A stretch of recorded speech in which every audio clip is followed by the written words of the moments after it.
नमस्कार दोस्तों, स्वागत है आप सभी का हिस्ट्री 365 में। मेरा नाम है चंद्रेश उपाध्याय और आप देख रहे हैं हिस्ट्री 365।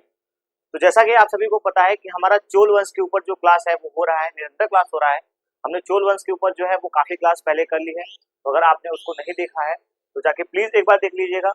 और उसके बाद आप जैसा कि मैंने जो कल की क्लास थी वो मैंने राजेंद्र चोल के ऊपर छोड़ी थी, यानी कि आप देखेंगे कि जो राजेंद्र प्रथम थे हमने वहां तक की जो क्लास है वो चोल वंश के ऊपर देखी थी। तो उसके आगे की जो क्लास है वो आज हमारा होगा, यानी कि आप देखेंगे कि अब हमारे जो यानी कि आज हम कह सकते हैं कि चोल वंश का जो अंत है वहां तक के शासकों का जो है आज की क्लास में जो है वो वर्णन करेंगे। तो चलिए आज की क्लास को स्टार्ट करते हैं। अगर आपको ये क्लास पसंद आए तो लाइक करें, शेयर करें, कमेंट करें और अपने दोस्तों के साथ जरूर से जरूर शेयर करें। तो चलिए स्टार्ट करते हैं। आज का जो हमारा क्लास है वो चोल वंश के शासक, यानी कि आप देखेंगे कि जो राजाधिराज है, जो राजाधिराज हमें प्रथम देखने को मिलते हैं, हमारा उन्हीं के ऊपर आज का जो सेशन है वो आधारित है। यानी कि आगे भी जो शासक हैं हम उनके ऊपर देखेंगे। तो इस श्रृंखला में हमारे पहले जो शासक हैं वो राजाधिराज है।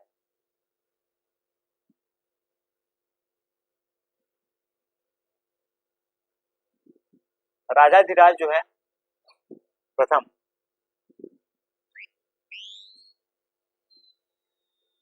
ये इस श्रृंखला में हमें देखने को मिल जाते हैं। यानी कि अब देखेंगे कि हम राजाधिराज के राज के बारे में, इनका जो हमें टाइम पीरियड देखने को मिलता है वो 1044 से लेकर 1052 ईस्वी का देखने को मिलता है। तो इस चीज को आप नोट कर लीजिएगा। इनका टाइम पीरियड जो है 1044 से 1052 ईस्वी, 52 तक का जो इनका टाइम पीरियड है वो हमें देखने को मिलता है। अब हम देखेंगे कि इन्होंने इनके जीवन की जो पहली हमें घटना देखने को मिलती है, तो इन्होंने कल्याणी के चालुक्यों को लूटा था। यानी कि आप देखेंगे कि जो कल्याणी के चालुक्य हैं, कल्याणी के चालुक्यों को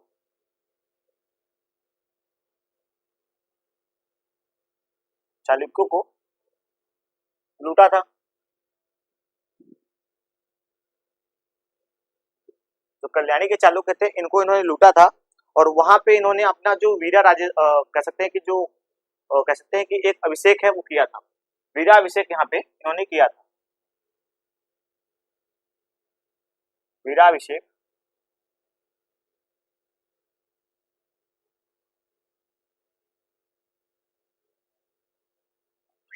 किया था। इसको लूटने के बाद इन्होंने ये अपना जो अभिषेक है इसको किया था। राजेंद्र यहीं पे इन्होंने राजेंद्र विजय, यानी कि आप देखेंगे कि इस विजय के बाद इन्होंने अपना जो विजय राजेंद्र की उपाधि है यहीं पे धारण की थी। यानी कि इनका जो उपाधि हमें देखने को मिलता है वो विजय राजेंद्र की देखने को मिलती है।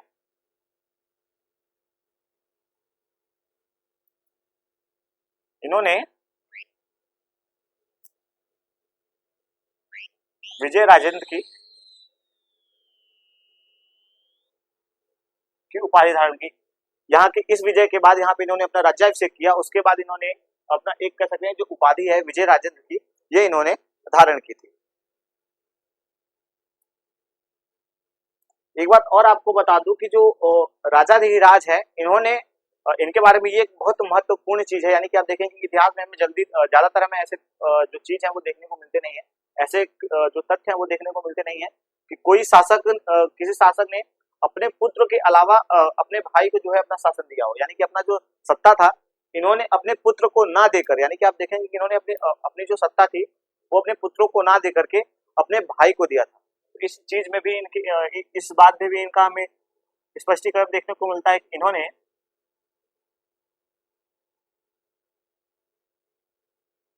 अपना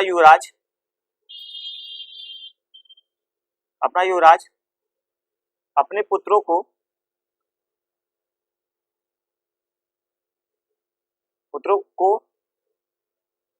न बनाकर अपने भाई को बनाया था।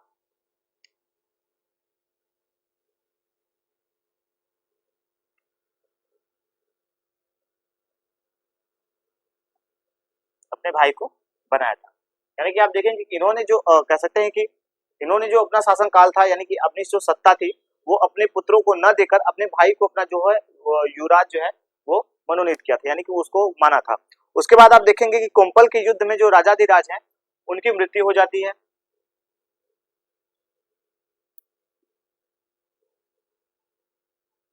कोम्पल के युद्ध में राजाधिराज की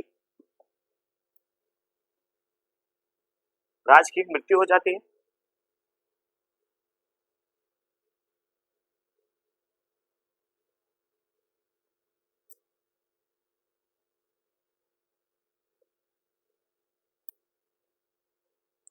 है। तो इस प्रकार से हम देखेंगे कि इनकी जो मृत्यु हो जाती है, तो इसके बाद जब अब जो इनका अगला शासक हमें देखने को मिलता है वो राजेंद्र द्वितीय देखने को मिलता है, जो कि इनका भाई था। यानी कि आप जैसा कि मैंने आपको बताया था कि इन्होंने अपना जो युवराज है वो अपने भाई को जो है वो बनाया था।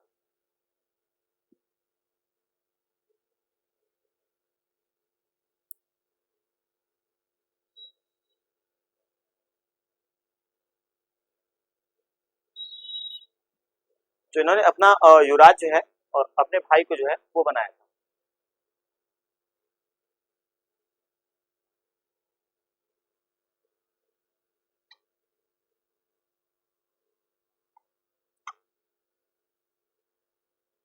इस प्रकार से हमें इनके बारे में जो जानकारी है वो देखने को मिल जाती है।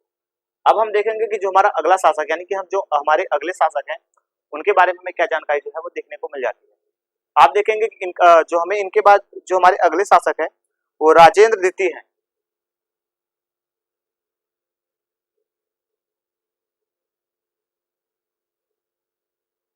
राजेंद्र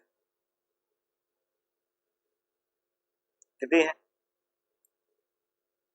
इनके बाद जो है राजेंद्र द्वितीय है, ये अगले शासक बनते हैं और इनका जो हमें टाइम पीरियड देखने को मिलता है वो 1052 से लेकर 1064 ईस्वी तक का देखने को मिल जाता है।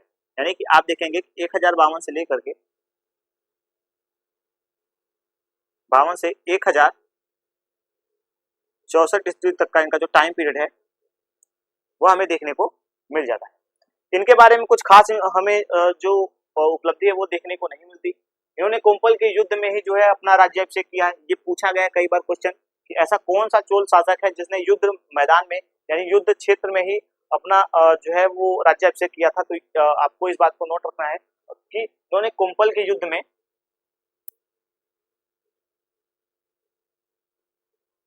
कोम्पल के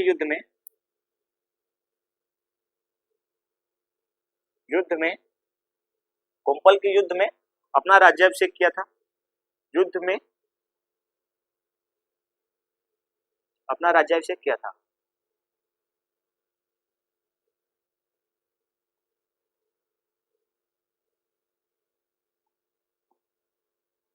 किया था।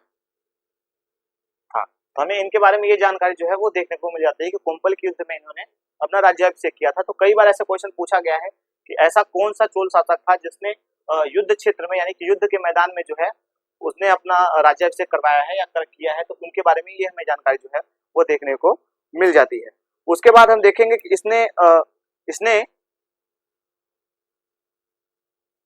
प्रकेसरी की उपाधि धारण की है। यानी कि आप देखेंगे प्रकेसरी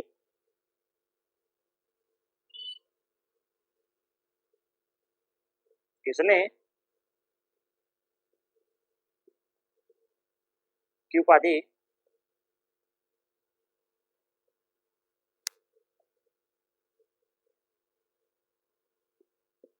धारण किया था।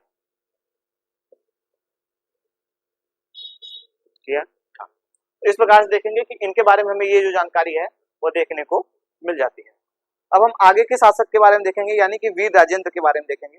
तो वीर राजेंद्र के बारे में देखेंगे तो वो 1064 से लेकर 1070 ईस्वी तक जो है वो उन्होंने शासन किया है। तो हम इस साइड में देखेंगे यानी कि आपने देखा कि राजेंद्र द्वितीय के बारे में हमने देखा। यहाँ पे हमने राजाधिराज हैं प्रथम हमने उनके बारे में देखा।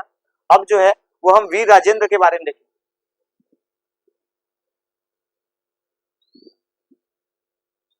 वीर राजेंद्र के बारे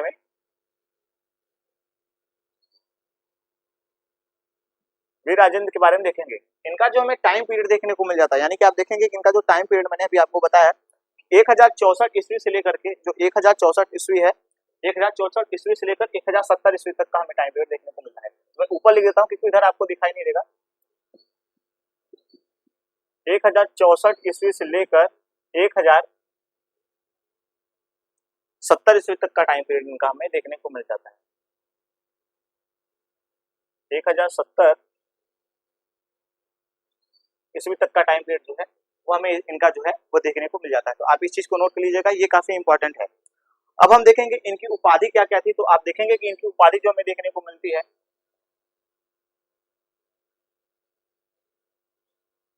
इनकी जो हमें उपाधि देखने को मिलती है, जो हमें पहला उपाधि देखने को मिलता है, सकल भूनाशय देखने को मिलता है। सकल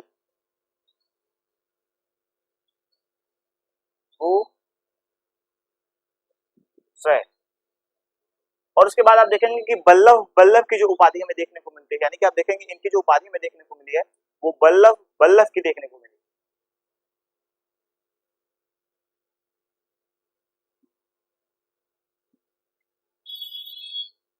वल्लभ वल्लभ की इन्होंने उपाधि जो है वो धारण की है।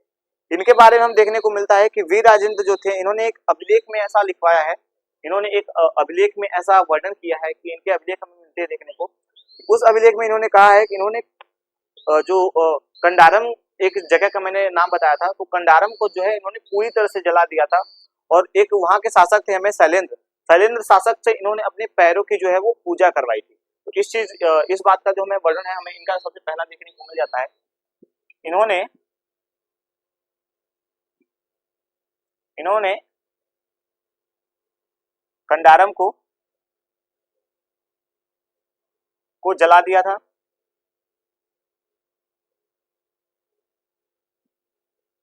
जला दिया था और शैलेंद्र से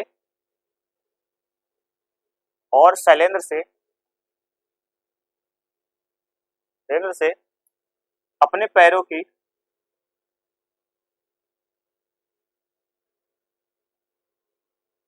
पूजा कराई।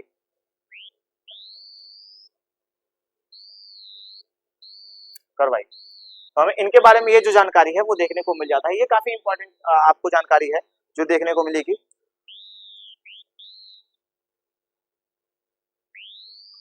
इसने एक इनका हमें एक इनके शासनकाल में हमें एक युद्ध भी देखने को मिल जाता है, जिसका नाम हमें कुंडलम युद्ध देखने को मिलता है। यानी कि आप देखेंगे कुंडल संगमम युद्ध में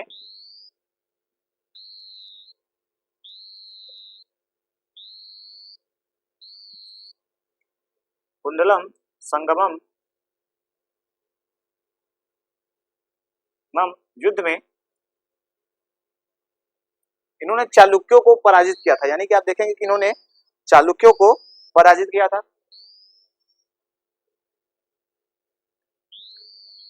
चालुक्यों को पराजित किया था। जीत किया था। उसके बाद हम देखेंगे कि जो इनके बारे में जो और जानकारी देखने को मिलता है कि सोमेश्वर ने तुंगभद्रा नदी में डूबकर जो है वो आत्महत्या कर ली है। इस बात की जो जानकारी है वो भी हमें इनके अभिलेख में देखने को मिलती है कि सोमेश्वर ने तुंगभद्रा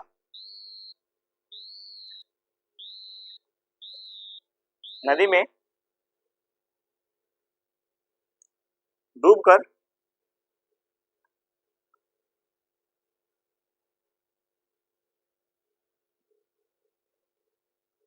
आत्महत्या कर ली है।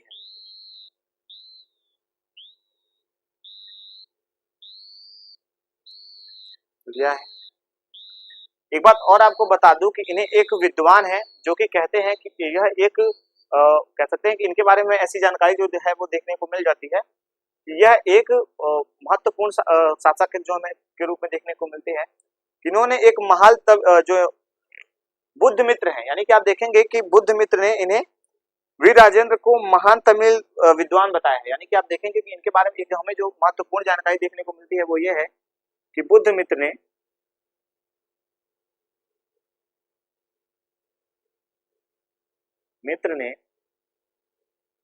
वीर राजेंद्र को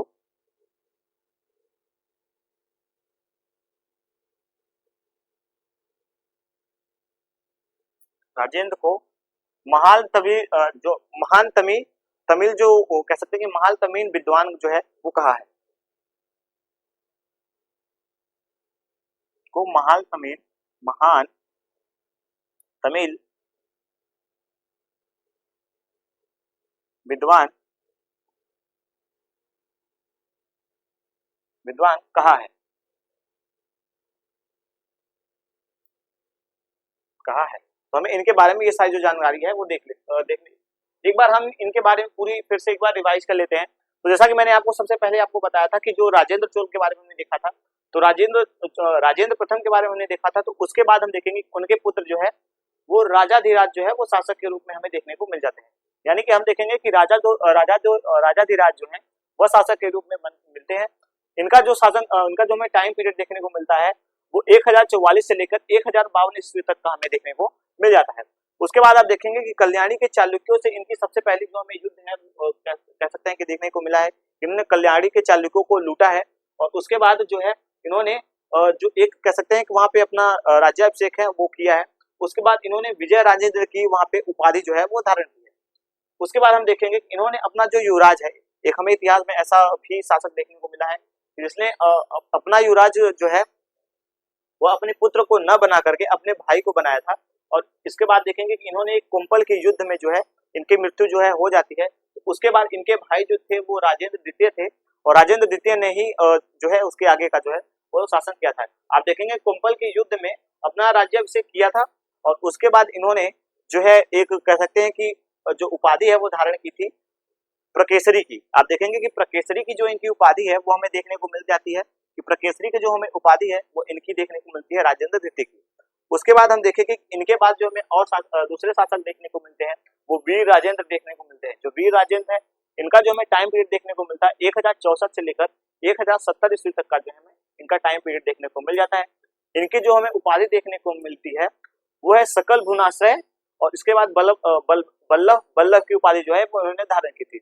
इन्होंने जो एक मैंने आपको बताया था कि एक हमें जगह का नाम जो देखने को मिलता है कडारम को इन्होंने जला करके और जो कह सकते हैं एक सिलेंडर हमें शासक की जानकारी जो देखने को मिलती है उन शासक को इन्होंने पराजित किया था और उनसे अपने पैरों की जो है वो पूजा करवाई थी। उसके बाद आप देखेंगे कुंडल संग्राम की जो युद्ध हुआ है उसमें इन्होंने चालुक्य को जो है वो पराजित किया। यानी कि आप देखेंगे जो चालुक्य हमें वंश देखने को मिलता है, जैसा कि मैंने उनके बारे में पढ़ाया है पहले ही अपने क्लास में, तो हम देखेंगे कि उनसे इनका युद्ध होता है और उनको यह पराजित कर देते हैं। उसके बाद आप देखेंगे कि सोमेश्वर इनके एक लेख में हमें ऐसी जानकारी देखने को मिलती है कि जो सोमेश्वर ने तुंगभद्रा नदी में डूब करके अपनी आत्महत्या, यानी कि आप देखेंगे कि उन्होंने आत्महत्या कर लिया था। उनके बारे में हमें ये जानकारी जो है वो देखने को मिल जाती है। इनके ही शासनकाल में एक हमें इनके कह सकते हैं कि विद्वान हमें देखने को मिलता है जिनका नाम है बुद्ध मित्र। वह ऐसी धारणा प्रस्तुत करते हैं कि उनका ऐसा मानना है, उनका ऐसा कहना है कि जो वीर राजेंद्र थे यह एक महान तमिल जो कह सकते हैं कि महान तमिल विद्वान थे। इनके बारे में ये हमें जानकारी देखने को मिल जाता है। अब हम इसके बाद देखेंगे जो कुलोत्तुंग प्रथम है, हम उनके बारे में अब आगे की क्लास में देखेंगे। आप इसका एक बार स्क्रीनशॉट ले लीजिएगा अच्छे से ताकि मैं अपने क्लास को जो है वो आगे बढ़ा सकूं। तो चलिए आप आज की क्लास कह सकते हैं कि आप इसका एक बार स्क्रीनशॉट ले लें।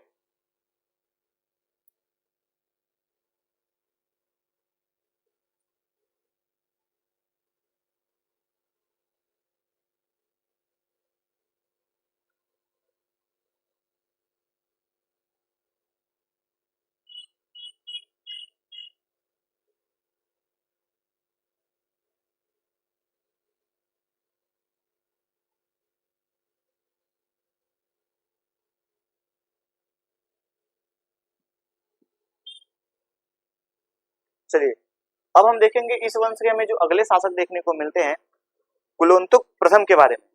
कुलोत्तुंग प्रथम के बारे में देखें, कुलोत्तुंग प्रथम के बारे में जो हमें जानकारी देखने को मिलती है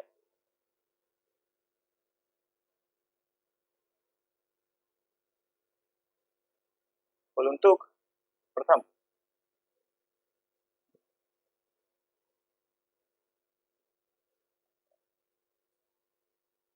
प्रथम सबसे पहले हम देखेंगे इनके बारे में जो हमें इनकी जानकारी देखने को मिलती है। इनका जो शासन पीरियड हमें टाइम पीरियड देखने को मिलता है वो 1070 से लेकर 1120 ईस्वी तक का देखने को मिलता है। यानी कि आप देखेंगे 1070 से 1120 ईस्वी का इनका टाइम पीरियड हमें देखने को मिल जाता है। तो सबसे पहले हम देखेंगे इनका जो हमें मूल नाम देखने को मिलता है वो क्या है। इनका जो मूल नाम है वो राजेंद्र है।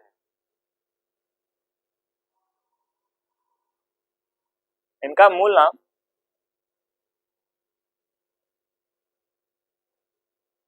राजेंद्र है।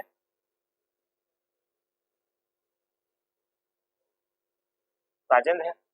उसके बाद हम देखेंगे कि इनके बारे में जो हमें जानकारी देखने को मिलती है कि वीर राजेंद्र के पश्चात इनका पुत्र जो था अधिराजेश्वर जो है वो शासक बनता है। यानी कि आप देखेंगे कि जो अधिराजेश्वर, अभी मैंने आपको वीर राजेंद्र के बारे में बताया था, तो वीर राजेंद्र के बाद हम देखेंगे कि जो अधिराजेश्वर राजेंद्र है वो इनके बाद शासक बनते हैं।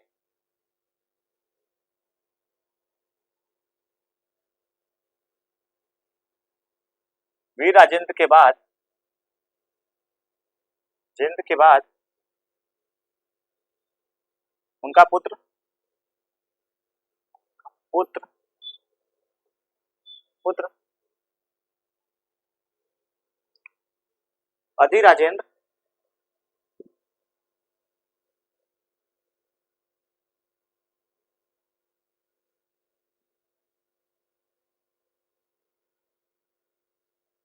शासक बनता है।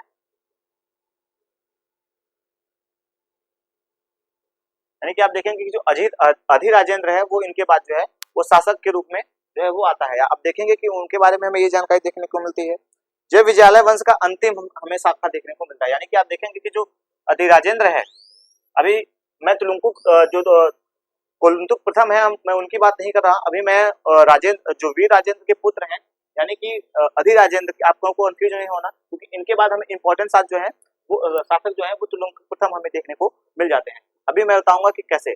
आप देखेंगे कि जो विजयालय वंश का यह अंतिम शासक है।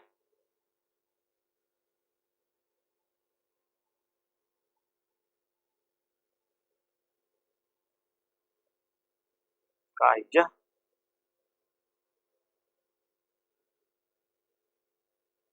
अंतिम शासक है।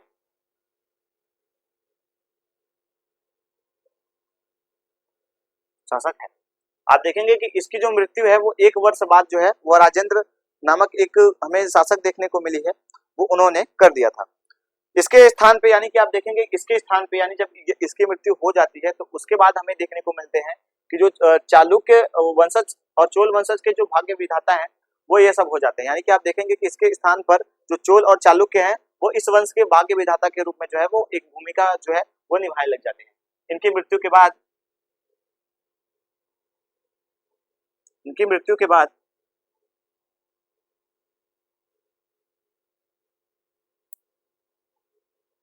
इनकी मृत्यु के बाद आप देखेंगे कि जो चालुक्य वंश है, चोल वंश का भाग्य विधाता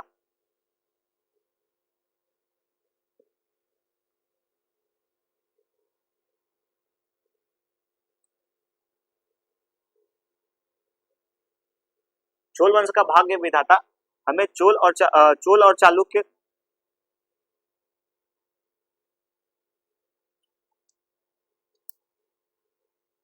लुक्य देखने को मिलते हैं।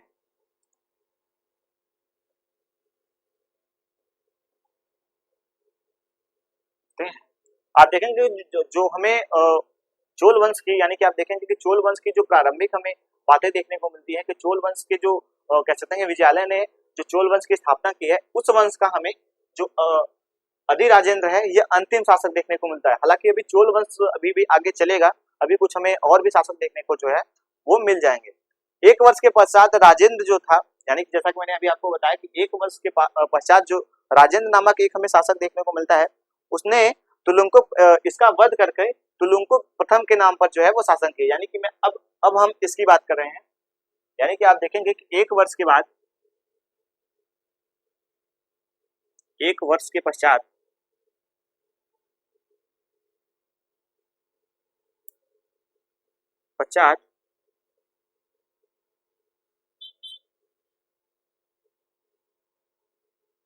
राजेंद्र ने इसको मारकर, इनकी हत्या कर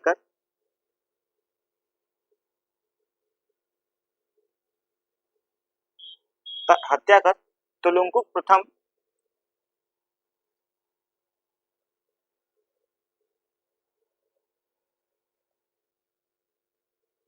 कुलोंतुक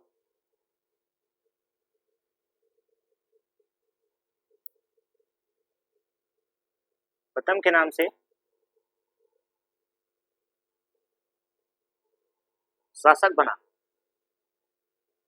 हमें इसके बारे में ये जानकारी जो है, अब यहाँ से हमारा जो है वो कुलुंतुक जो प्रथम है वो हमारा चालू हो जाता है। यहाँ पे मैंने कोलुंतुक प्रथम लिखा है, तो आप इसको यहाँ पे कुलुंतुक प्रथम कर लीजिएगा, ठीक है। तो इस प्रकार से हम देखेंगे कि इनके बारे में हमें ये जानकारी जो है वो देखने को मिल जाती है। कुलुंतुक ने वेगी के चालुक्य के यह एक वेगी के चालुक्य राजकुमार था। आप देखेंगे कि जो कुलुंतुक हमें प्रथम देखने को मिलता है वो वेगी के चालुक्य का एक राजकुमार था। तो इसके बारे में जैसा कि मैंने अभी आपको बताया, यह इस वंश का जो अधि राजेंद्र हमें देखने को मिले हैं। अधि राजेंद्र विजयालय वंश के अंतिम हमें शासक देखने को मिले हैं। लेकिन आप जो कुलुंतुक प्रथम है, इनके बारे में जो हम जानकारी देखेंगे कि यह कहाँ से आए हैं, तो इनके बारे में जो हमें जानकारी देखने को मिल जाती है वह यह देखने को मिलती है कि यह वेगी के चालुक्य वंश के राजकुमार थे। वेगी के चालुक्य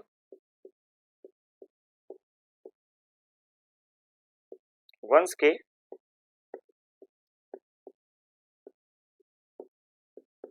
राजकुमार थे।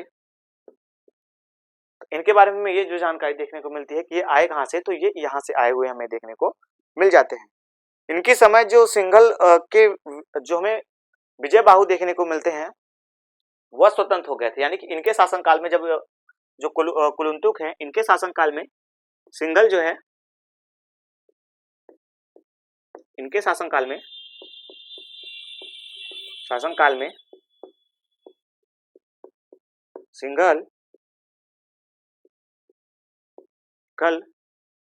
सिंघल विजय बाहु के नेतृत्व में स्वतंत्र हो गया।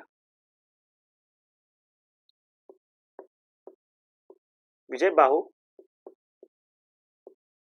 के नेतृत्व में स्वतंत्र हो गया।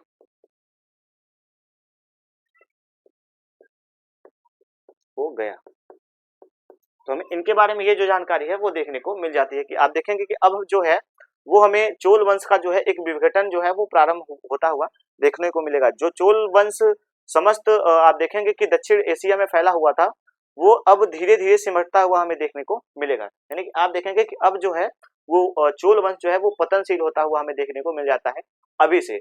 इसके बाद आप देखेंगे कि जो जैसे ही विजयालय वंश का अंत होता है, उसी के साथ ही हमें चोल वंश का जो है वो पतनशील जो है वो दृश्य देखने को मिल जाता है। आप देखेंगे कि जो कुलुंतुक प्रथम थे, इन्होंने अपनी पुत्री का जो विवाह है वो सिंघल के शासक जो है विजय बाहु के साथ किया था और एक मैत्री संबंध स्थापित की। आप समझ लीजिए कि जो सिंघल एक समय हुआ करता था कि चोलों की कह सकते हैं कि चोलों के राज्य का हिस्सा था, अब इन्होंने उसको स्वतंत्र किया है और स्वतंत्रता दी है और उसके बाद उनसे जो है उनसे अपनी जो वैवाहिक संबंध है उसको स्थापित करने का जो है वो प्रयास किया है। तो आप देखेंगे कि इन्होंने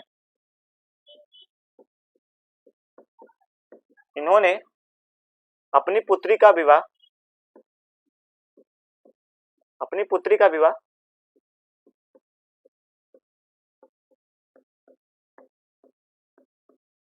सिंघल के शासक जो सिंघल के में शासक देखने को मिले हैं विजय बाहु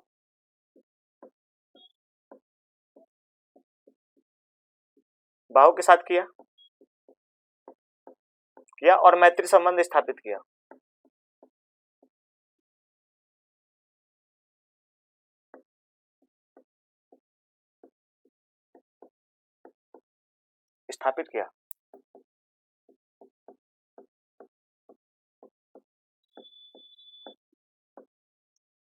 मैत्री संबंध जो है वो हमें स्थापित किया हुआ देखने को मिल जाता है। तुलुंको प्रथम का जो समकालीन हमें शासक देखने को मिलता है कल्याणी का, वो विक्रमादित्य षष्ठ हमें देखने को मिलता है। यानी कि आप देखेंगे कि इनका जो समकालीन कल्याणी के चालुक्य हमें जो देखने को मिलते हैं, अब इस चीज को नोट कर लीजिएगा कि कुलुंतुक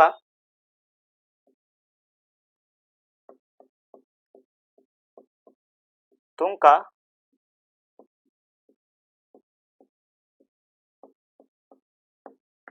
समकालीन कल्याणी शासक विक्रमादित्य षष्ठ में देखने को मिलता है।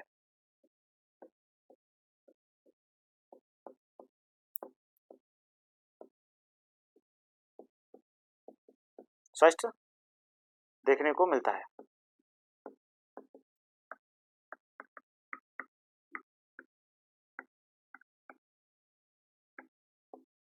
विक्रमादित्य षष्ठ जो है वो हमें इनके शासनकाल के बाद हमें देखने को मिल जाता है। तुलुंकुर ने गंगमंडल में सिंघल और कलिंग पर आक्रमण किया था। आप देखेंगे कि इन्होंने दो तीन जगहों पे इन्होंने आक्रमण किया है। इनका हमें वर्णन देखने को मिलता है कि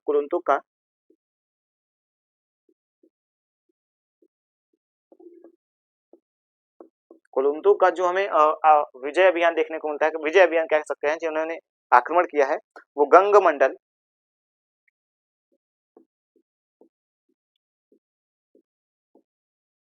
गंगमंडलम। उसके बाद आप देखेंगे कि जो दूसरा हमें जगह देखने को मिलता है वो सिंगरम।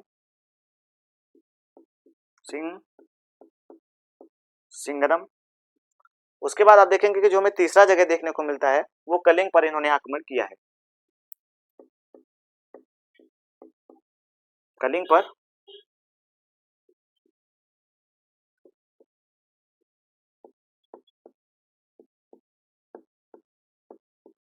किया है। तो इनके बारे में ये जानकारी जो है वो देखने को मिल जाती है कि इन्होंने कलिंग पर जो है वो आक्रमण किया हुआ देखने को।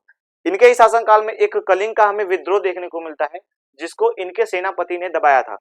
इनके सेनापति का जो नाम है वो हमें करुड़ाकर जो है वो हमें देखने को मिलता है। यानी कि आप देखेंगे करुड़ाकर जो है वो इनके सेनापति का नाम हमें देखने को मिलता है।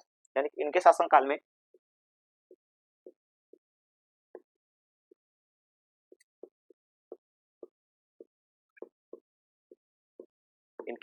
में कलिंग विद्रोह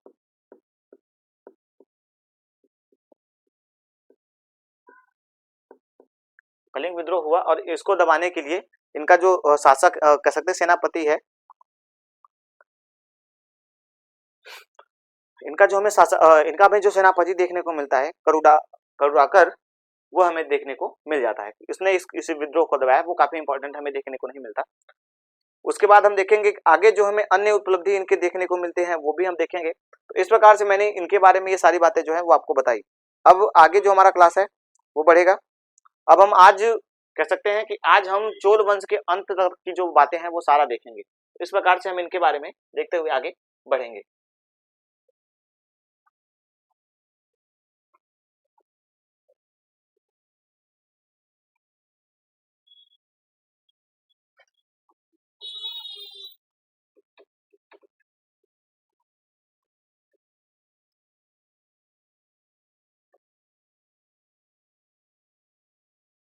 अब हम एक अन्य उपलब्धि देखेंगे। इनकी अन्य उपलब्धि,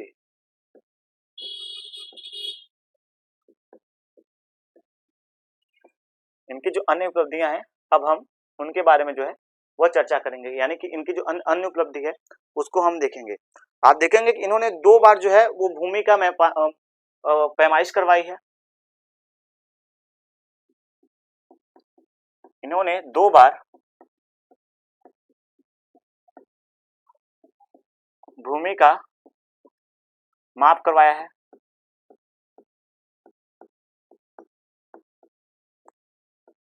भूमि का माप जो है वो इन्होंने 2 बार करवाया है। यानी कि इनके बारे में देखने को मिलता है कि इन्होंने 2 बार जो है वो इन्होंने माप करवाया है। आप देखेंगे कि इन्होंने 72 व्यापारियों का एक कह सकते हैं कि जो कह सकते हैं मंडल जो है वो चीन इन्होंने भेजा था। यानी कि आप देखेंगे कि कुलुंतुक ने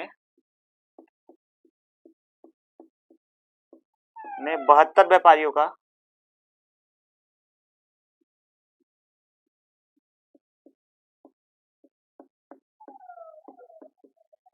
का दूत मंडल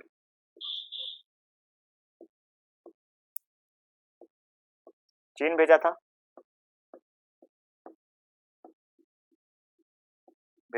ये क्वेश्चन पूछा गया है ये दो के दोनों क्वेश्चन पूछे गए हैं। आपको बता दूं कि ये टीजीटी पीजीटी यूजी नेट में ये दोनों जो क्वेश्चन है वो पूछे जा चुके हैं कि ऐसा कौन सा शासक था जिसने 72 व्यापारियों का जो है केंद्र जो है कह सकते हैं 72 व्यापारियों का जो दूत मंडल है वो चीन भेजा था।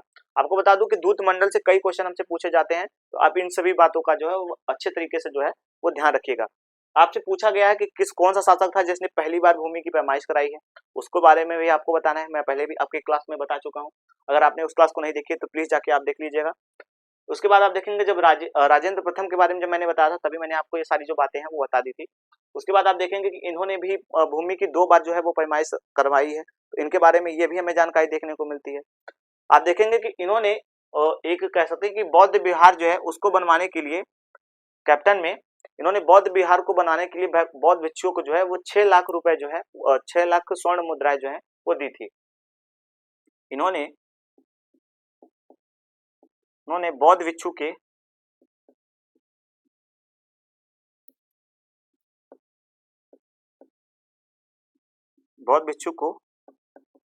को बिहार बनाने के लिए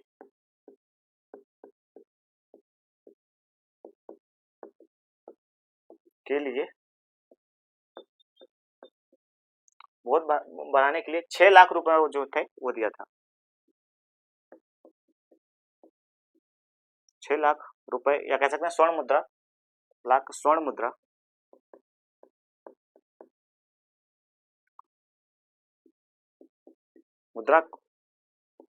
को दिया था। तो इस प्रकार से हम इनके बारे में जो है वो देखेंगे कि इन्होंने 6 लाख जो स्वर्ण मुद्रा है वो दी है कह सकते हैं कि बिहार बनाने के लिए। कुलुंगतुंग ने गोविंद चंद्र गहलवाल से जो है राजनीतिक संबंध स्थापित किया था। ये भी हमें इनकी उपलब्धि देखने को मिलती है कि कुलुंगतुंग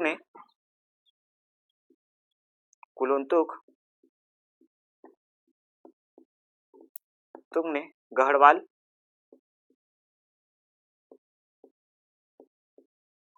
से अपनी राजनीतिक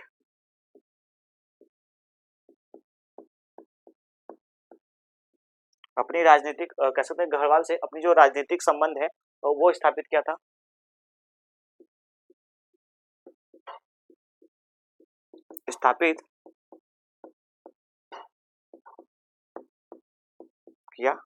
तो हम इनके बारे में ये जो जानकारी है वो देखने को मिल जाती है कि इन्होंने जो है राजनीतिक एक संबंध जो है वो इसको बढ़िया से स्थापित किया हुआ हमें देखने को मिल जाता है।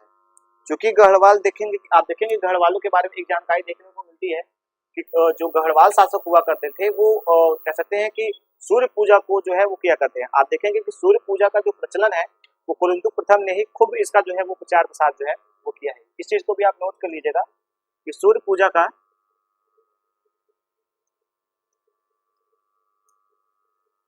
का प्रचार प्रसार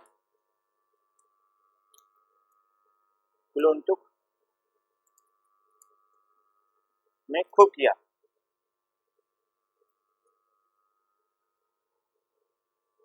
जैसा कि मैंने भी आपको बताया कि जो गढ़वाल शासक थे उनके यहाँ पे जो सूर्य की जो पूजा है वो होती थी, तो इस कारण से आप देखेंगे जब इनसे राजनीतिक संबंध इनका स्थापित होता है तो उसके बाद इन्होंने इनको कुलुंतुक ने अपने भी राज्य में इसका जो कह सकते हैं कि सूर्य पूजा का जो है वो प्रचार प्रसार वो खूब इन्होंने किया। उसके बाद कुलुंतुक प्रथम के पश्चात आप देखेंगे क्रमशः विक्रम चोल जो है, कुलुंतुक द्वितीय है, राजराज द्वितीय है जो शासक हुए। आप देखेंगे कि इनके बाद जो हमें है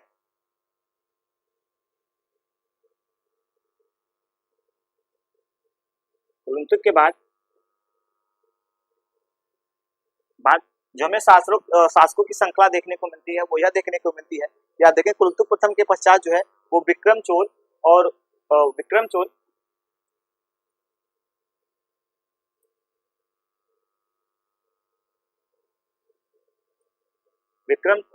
चोल है।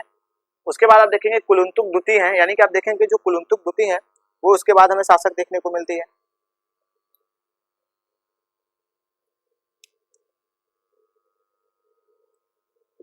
तुम द्वितीय राजराज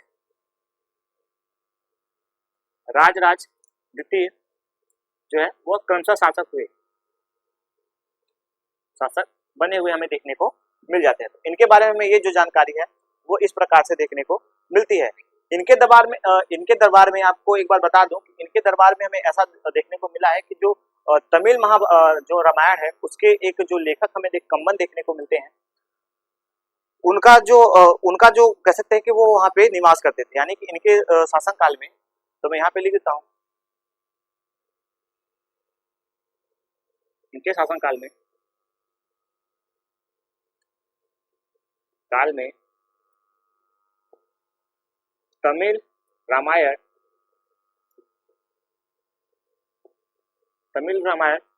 रामावतारम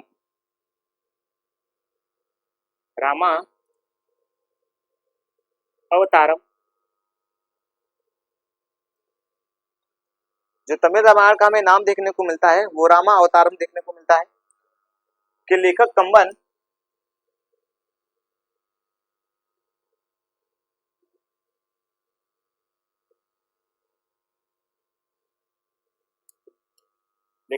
जो है वो इनके यहाँ पे जो है वो निवास किया करते थे। तो इनके बारे में हमें ये देखने को मिल जाता है। राजेंद्र चोल जो है इस वंश का हमें अंतिम शासक देखने को मिलता है। आप देखेंगे कि राजेंद्र चोल इस वंश का हमें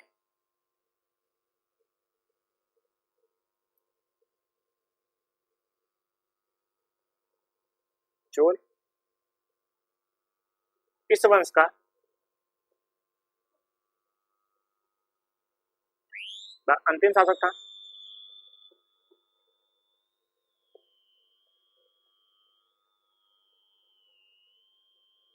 जो राजेंद्र चोल था वो इस वंश का, यानी कि आप देखेंगे जैसा कि मैंने अभी आपको बताया था कि आदि राजेंद्र था वो विजयालय वंश का अंतिम शासक हमें देखने को मिलता है। लेकिन चोल वंश का अंतिम शासक हमें जो है वो राजेंद्र चोल हमें देखने को मिलता है, कि राजेंद्र चोल जो है वो इस वंश का हमें अंतिम शासक के रूप में देखने को मिलता है। अब हम देखेंगे कि चोल वंश के पतन के बाद जो है वो कौन कौन से राज्य वहां पे उभरे और उनकी जो बारे में हमें जानकारी देखने को मिलती है वो क्या देखने को मिलती है। तो चोल राज्य का अंत देखेंगे, चोल राज्य का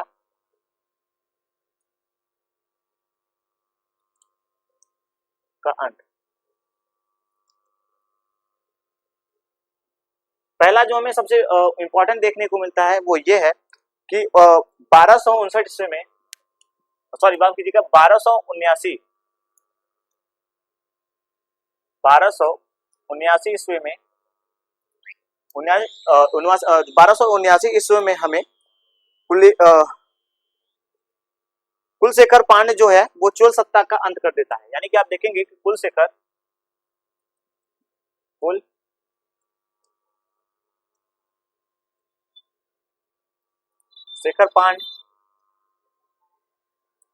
पांड्य चोल सत्ता का अंत कर देता है।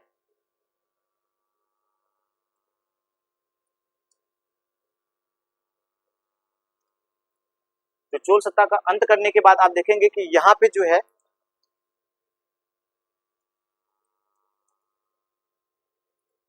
चोल राज्य को अपना जो है एक सामंत के रूप में यह है जो वह बना लेता है, यानी कि इसे अपना जो है वो अपना सामंत बना लेता है। चोल राज्य को अपना सामंत बना लेता है।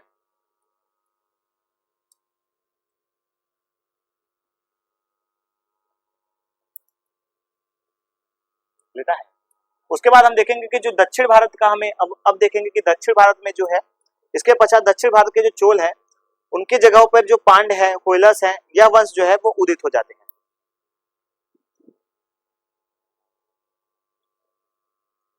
दक्षिण भारत के चोलों के स्थान पर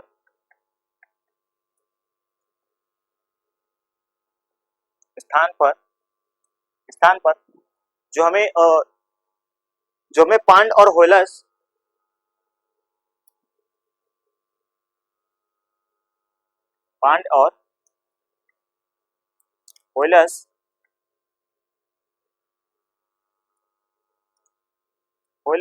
वंश देखने को मिल जाता है। लेकिन आप देखेंगे कि जो और भी हमें जो परिवर्ती हमें गुप्त चालुक्य हैं उनके स्थान पे यादव और कार्तिकीय वंश का निर्माण हमें देखने को मिलता है। और परवर्ती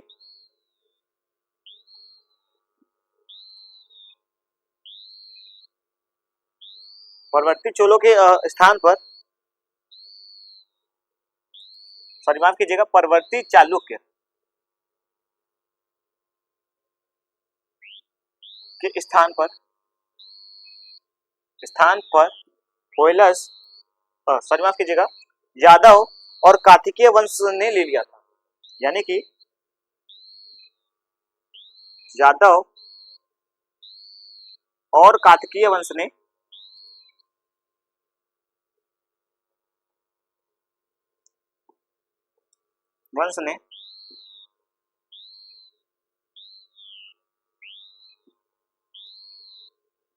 लिया था। तो हमें इनके बारे में जो जानकारी है वो यही देखने को मिल जाती है। एक बार हम फिर से इसका जो एक रिवाइज है वो कर लेते हैं, ताकि जो भी पॉइंट आपके मिस हुए हैं वो आप इनको एक बार देख के समझ सकते हैं। तो इस प्रकार से हमें चोल वंश का जो है वो अंत हमें देखने को मिल जाता है। चलिए एक बार हम इसका रिवाइज कर लेते हैं। जैसा कि मैंने आपको बताया था कि कुलुंतुक जो प्रथम है उनका जो हमें टाइम पीरियड देखने को मिल जाता है वो 1070 से लेकर 1120 ईस्वी तक का जो इनका टाइम पीरियड है वो हमें देखने को मिल जाता है। अब हम देखेंगे इनकी उपलब्धियों के बाकी चीजें जो थी हमने उनको देखा था, इनकी अन्य उपलब्धियों के बारे में हम देखेंगे। इन्होंने 2 बार अपने शासनकाल में 2 बार अपने भूमि का जो है वो पैमाइश करवाई है, यानी कि माप करवाया है। ये बात आपसे कई बार पूछा गया है। उसके बाद हमें दूसरा जो इनका पॉइंट देखने को मिलता है कि इन्होंने 72 व्यापारियों के एक संघ को इन्होंने जो है वो चीन दूत मंडल के रूप में भेजा था। ये भी हमें देखने को मिलता है। उसके बाद आप देखेंगे कैप्टन एक नाम हमें देखने को मिलता है। कैप्टन की जगह पर इन्होंने एक कह सकते हैं कि वहां पे एक बौद्ध भिक्षु के लिए एक बिहार का जो है वो निर्माण करवाया था, और उसके लिए इन्होंने 6 लाख स्वर्ण मुद्रा जो थी वो अनुदान के रूप में उनको दिया था। तुलुंकुक ने अपना जो है वो गढ़वाल वंश के शासकों के साथ जो है वो अपना एक कह सकते हैं कि राजनीतिक जो संबंध था उसको स्थापित किया था। उस संबंध को स्थापित करने के बाद उन्होंने आप देखेंगे कि गढ़वालों के यहाँ पे उस समय जो है वो हमें सूर्य पूजा का जो है वो प्रचलन देखने को मिलता है। तो इस कारण से कुलुंतुक ने सूर्य पूजा का जो है वो प्रचलन के कारण इन्होंने उसका खूब प्रचार प्रसार जो है वो अपने शासनकाल में किया। उसके बाद देखेंगे कि इनके शासनकाल के बाद, यानी कि आप देखेंगे कुलुंतुक के बाद हमें क्रमशः 3 शासकों का जो वर्णन है वो हमें देखने को मिल जाता है। पहला है विक्रम चोल, दूसरा है कुलुंतुक द्वितीय, और तीसरा जो है हमें राजराज द्वितीय देखने को मिल जाता है। उसके बाद हम देखेंगे इसके शासनकाल में तमिल रामायण के जो लेखक हैं कंबन, उन्होंने रामावतारम का लेखन किया था। तो वो इनके जो शासनकाल में जो है वो रहते हैं, यानी कि इनके राज दरबार में रहते हैं। चोल वंश इस वंश का सबसे अंतिम जो हमें शासक देखने को मिलता है वो राजेंद्र चोल देखने को मिलता है। तो आपको बता दो कि हम 2 बार मैंने आपको बताया कि जो हमें चोल वंश का अंत देखने को मिला है, यानी कि 2 अंत शासक देखने को मिले हैं। आप इसमें कथित मत होइएगा। पहला जो हमें देखने को मिला था, यानी कि आप देखेंगे अधिराजेंद्र जो था वह विजयालय वंश का, यानी कि आप जैसा कि मैंने आपको बताया पहले ही कि जो चोल वंश है उसके जो नींव डाली थी वो विजयालय ने डाली थी। तो विजयालय वंश का जो अंतिम हमें शासक देखने को मिला है वो है आदि चोल, सॉरी माफ कीजिएगा, जो उसका नाम हमें देखने को मिला है वो हमें अवजित राजेंद्र का देखने को मिला है। उसके बाद आप देखेंगे कि जो हमें इस वंश का अंतिम शासक देखने को मिला है वो राजेंद्र चोल देखने को मिला है। तो आप इस चीज का जो है वो ध्यान रखिएगा।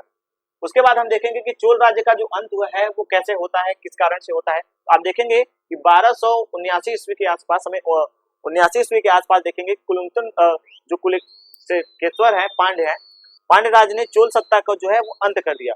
और उस समय जो चोल राज्य पर शासक कर रहे थे उनको अपना सामंत के रूप में जो है वो उनको अपना सामंत बना लिया। उसके बाद आप देखेंगे कि दक्षिण भारत के जो चोल हैं उनके स्थान पे पांड्य और होयलस राज हमें फिर देखने को मिल जाते हैं, यानी कि उस जगह पे पांड्य और होयलस राज जो है वो उदित हो जाते हैं, उनकी भूमि को जो है वो ले लेते हैं। उसके बाद आप देखेंगे चालुक्य वंश के बाद, यानी कि आप देखेंगे चालुक्य वंश के स्थान पे जो है वो यादव और कार्तिकेय वंश ने अपना जो है वो स्थान जो है वो जमा लिया था। तो इस प्रकार से हम देखेंगे कि इस वंश का जो है वो अंत हमें देखने को मिल जाता है। तो इस प्रकार से हमने इस वंश के सारी बातें जो थी वो देखी, इनके शासकों के बारे में देखा, इनका एक जो पूरा परिचय था हमने देखा। अब इसके बाद हम देखेंगे जो कल्याणी के चालुक्य हैं सॉरी माफ कीजिएगा, इसके बाद हम देखेंगे जो गुजरात के चालुक्य हैं सोलंकी वंश, उनके बारे में हम थोड़ा सा देखने का जो है वो प्रयास करेंगे, क्योंकि अब हमारा जो है वो उसके बाद होयसल जो रहेगा हम उसको देखेंगे। तो आपको ये क्लास कैसी लगी कमेंट सेक्शन में जरूर बताइएगा। आज की क्लास को हम यहीं तक रखते हैं, चलते हैं, जय हिंद।